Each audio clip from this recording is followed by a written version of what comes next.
रक्षाबंधन हा सण सर्वत्र आनंदात साजरा होतो।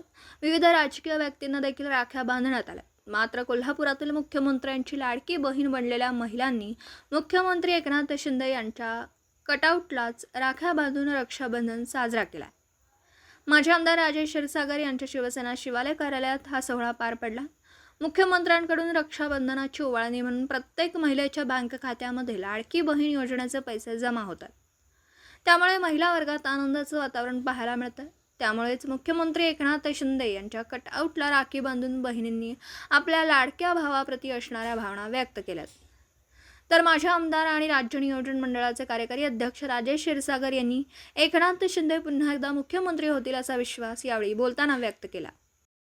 राजेश क्षीरसागर साहेबांनी जो कार्यक्रम ठेवला रक्षाबंधनाचा आणि आम्ही कटआउटला जे साहेबांच्या राखी बांधली असं आम्हाला फिलिंग झालं की प्रत्यक्षात आज मुख्यमंत्र्यांना आम्ही रक्षाबंधन केले आणि राखी बांधल्या अशी भावना निर्माण झाली आहे आमच्या मनात।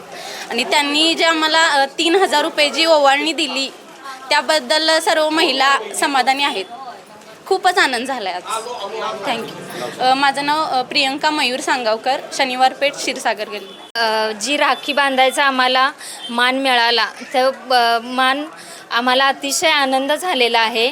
आणि जे आम्हाला खात्यावर पैसे जमा झाले त्याच्यामुळं आमच्या महिलांना सर्वांना आनंद झालेला आहे। आणि अशीच आम्हाला त्यांची साथ मिळू दे हीच आम्हाला अपेक्षा आहे। त्यांचं जे कटआउट जरी असलं तरी आम्हाला प्रत्यक्षात साहेबच समोर आहेत, मुख्यमंत्री साहेबच प्रत्यक्षात समोर आहेत अशी आम्हाला भावना झाली। आणि मनातून अतिशय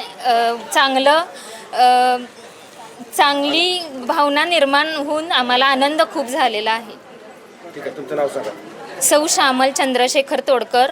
सन्माननीय मुख्यमंत्र्यांच्यामुळं आम्हाला देखील मोठं भाग्य लाभलेलं आहे, कारण एवढ्या भगिनी आज आम्हाला या ठिकाणी येऊन राखी बांधतायत। खरं म्हणजे राज्याचे मुख्यमंत्री एकनाथजी शिंदे साहेब यांनी समाजातील प्रत्येक तळागाळातील घटकाला काही नाही काही देण्याचं या ठिकाणी चंग बांधलेलं आहे। आणि खऱ्या अर्थानं म्हणून आजपर्यंत अनेक मुख्यमंत्री होऊन गेले, पहिलेच मुख्यमंत्री असे आहेत की त्यांनी आज प्रत्यक्षात भगिनींच्या अकाउंटवर आज पैसे जमा झालेले आहेत, इथपर्यंत ही योजना यशस्वीपणे राबवलेली आहे। खऱ्या अर्थानं बहिणींनी या ठिकाणी मोठ्या प्रमाणात आशीर्वाद दिलेला आहे। सन्माननीय मुख्यमंत्री महोदयांनी देखील म्हटलेलं आहे की असाच आशीर्वाद आपला मिळू द्या। ही योजना 3000 रुपयेपर्यंत आम्ही प्रत्येक महिन्याला त्यांच्या अकाउंटमध्ये टाकू। आणि खऱ्या अर्थानं घर चालवताना आज भगिनींना काय मोठ्या प्रमाणात त्रासाला तोंड द्यावं लागतं हे आपल्या सर्वांना माहीत आहे। आणि म्हणून भगिनी असतील, युवक असतील, युवती असतील, ज्येष्ठ नागरिक असतील, या सर्वच घटकातील जनतेला न्याय देण्यासाठी सन्माननीय मुख्यमंत्री नेहमीच अग्रभागी असतात।